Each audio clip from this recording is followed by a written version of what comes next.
invite you now to join me in the spirit of prayer, meditation, and reflection. These are the words of Reverend Joan Avier Duval, a Unitarian Universalist colleague of mine who serves in Vermont.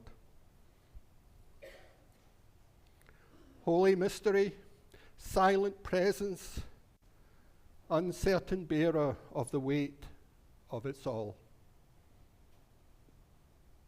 In these quiet moments, we listen.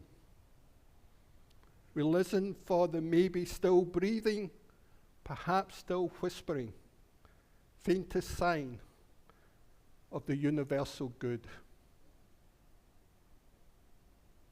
We listen between the cacophony of distractions, pulling us towards untruth and falsehood.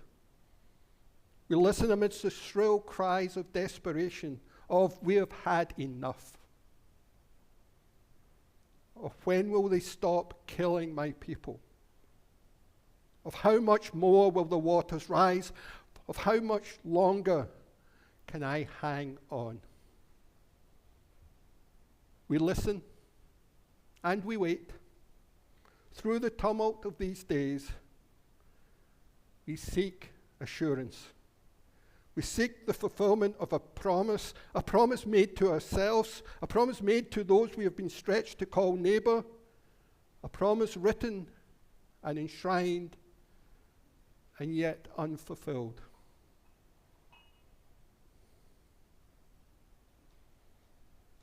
Help us, abiding mystery, to hang on, to hold on when all is in question, when all is in doubt. Help us stay firm to our own commitments and our own promises. Lead us back into connection, back into the bonds of humanity that help us to know each other as beloved.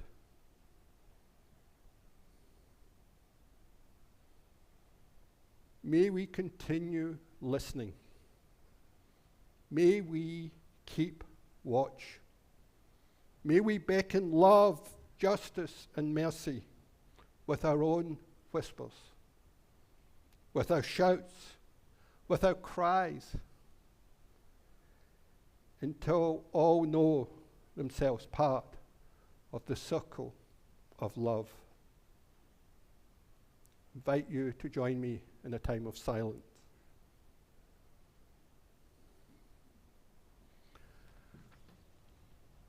I mentioned last Sunday that 2026 had got off to a disappointing start with the invasion by American forces and kidnapping of the Venezuelan president. This week has not been any better. I think many of us are absolutely devastated and disappointed by what happened in Minneapolis on Wednesday with the murder of Renee Nicole Good by a NICE officer. And if some of you may have seen the video, and I totally understand if some of you haven't, but one of the most shocking parts was the way these immigration officers are dressed. They've been dressed like this for the past year, but they're dressed in this military combat. That's not the immigration officers I encountered when I came in to this country as an immigrant. Why are they dressed as military officers? Why are they masked? Why have they got guns? And why are they shooting an unarmed civilian in a car?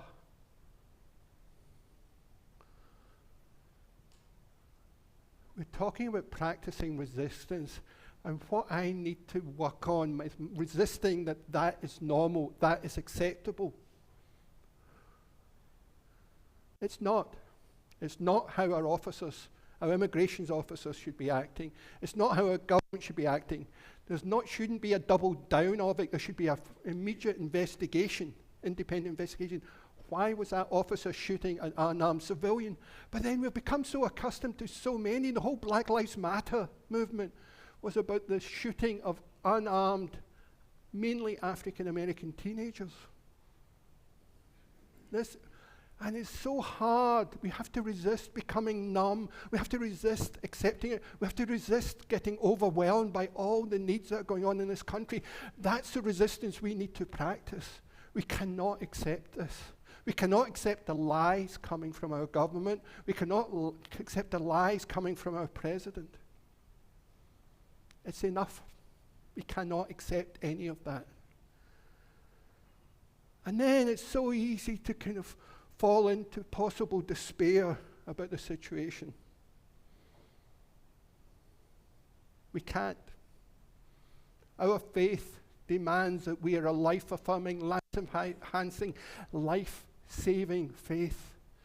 And to do that, we recognize the despair, but we move beyond the despair.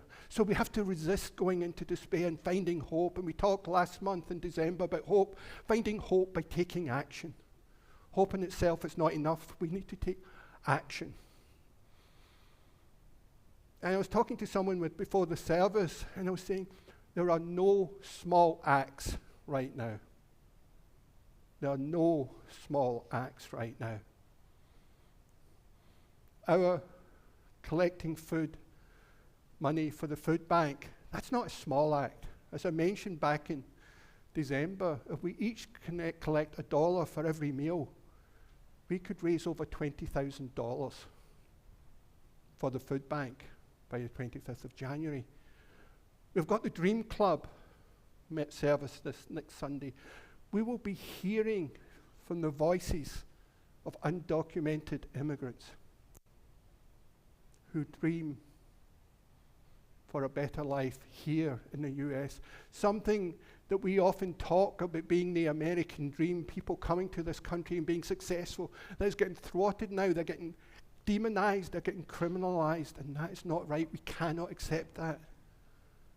And as Dave mentioned, next week, not only be here yourself, invite people you think that message might resonate, because we all need to find the hope we can right now. There might be someone, your neighbor, your friend, a family member who is just struggling right now with the state of the world. Invite them to come here and hear these stories. Humanize the immigrant experience. Because so much of what is going on is this dehumanization of others. Our General Assembly last year in Baltimore, there was an absolutely fabulous talk, the Whale Lecture, and it was by this trans woman, journalist, activist, and she was talking about how, her name was Amara Jones, and she was talking about how this government is using transgender community and the immigrant community as trial balloons to see how much criminal behavior they can get away with. The immigrant community, people who are maybe can be identified as foreigners,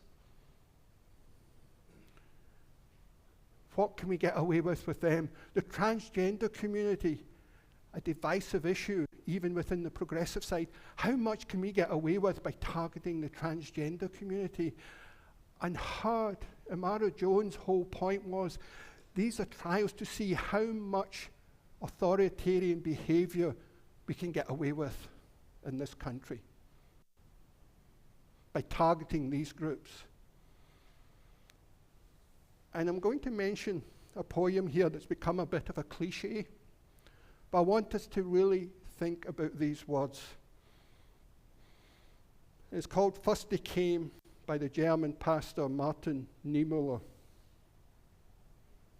And he wrote this when he was in the concentration camp by the Nazis.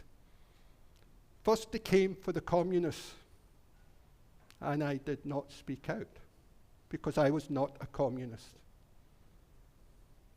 Then they came for the socialists, and I did not speak out, because I was not a socialist.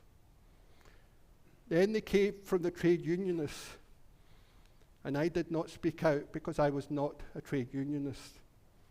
Then they came for the Jews, and I did not speak out because I was not a Jew.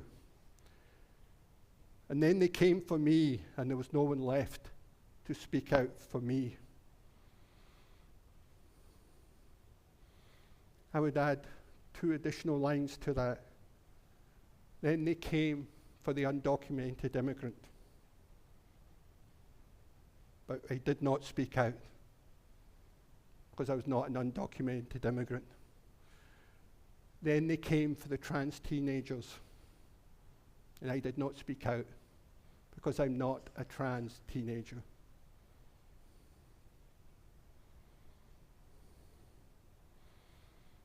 This is why we need to speak out. What's going on in our country is unacceptable. It's atrocious. We know that, and some of us feel overwhelmed. Some of us have been fighting it, but we all need to fight it, and we all need to fight it together. So we need to practice resisting the idea of cynicism, practicing resistance that we're overwhelmed by what's going on, practicing resistance that we're scared. So we need to counter those, and one of the best ways that we can react, one of the best ways we can resist is by placing our greatest fears with the opposite. Place fear with courage, place overwhelm with action, despair with hope. Accepting what it is with skepticism is not right.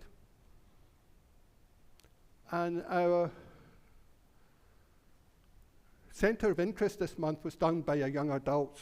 I don't know if you had a chance to read what it's about in the back. It's quite powerful. It is with the theme of practicing resistance. And here's what it says. It's in the back of the order of service. This month was created by the young adult group for January's theme of practicing resistance. We wanted to represent the different resistance movements that are important to us, such as trans right. You see the progressive flag up in the top right corner. And anti-ICE. If you did not have struggles with ICE before and you witnessed what happened in Minneapolis and what's been happening in the country for the last year, I too resist ICE. The background is Bard Kefkefi, representing Palestinians' fight for freedom. And the bandages are symbols of the missing and murdered Indigenous women's movement. This is from our young adults group. They produced this for this month. So I'd like to thank them for that.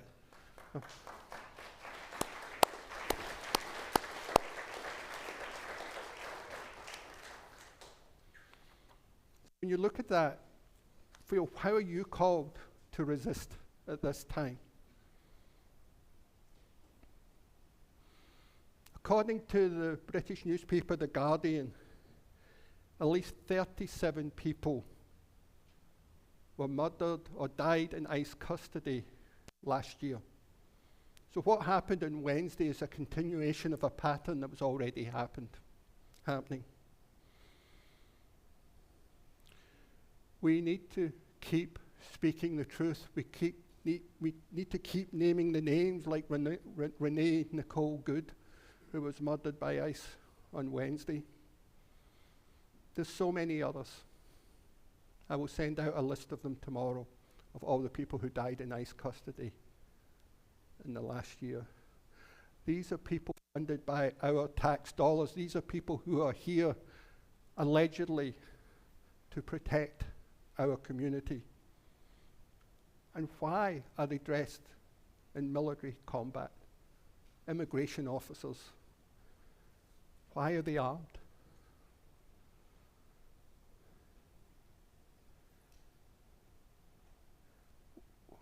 To practice resistance for someone like myself, a straight white man, it's a little tricky. I've not normally had to resist. I reflect the dominant culture in so many ways. To truly resist, we need to learn from those people, the indigenous people who have resisted colonization for so long.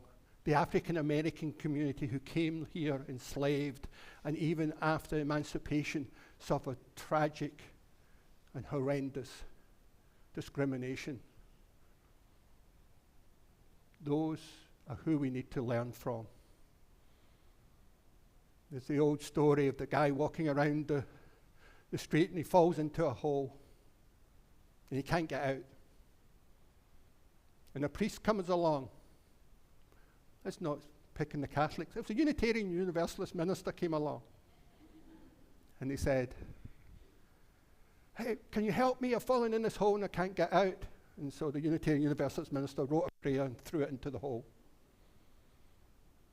Then a doctor came along. He said, "Doctor, I can't get out. Can you help me?" And the doctor wrote a prescription for pain medication, threw it into the hole. Then a friend came. He said, "Hey, can you help me? I'm in this hole, I can't get out." And his friend jumped in beside him. He said, "What did you do that for? You know, you're in the same situation I am." He said, "Yes, but I've been here before, and I know the way out." And I think that's what we need to do. We need to tap into those groups that have been historically marginalized, have been discriminated against for years. How can we learn resistance from them? I don't think it's something we can do on our own. We need to partner and learn from those who have been resisting for far longer than most of us have. It's not going to be an easy path. I sense things might get worse before they get better. But we cannot accept this. We need to keep telling the truth. We need to keep pointing fingers and saying, this is wrong. And we need to remind everyone of each other's humanity. Because one of the keys to totalitarian behavior is the dehumanizing of one group after another after another. We cannot let any group be dehumanized.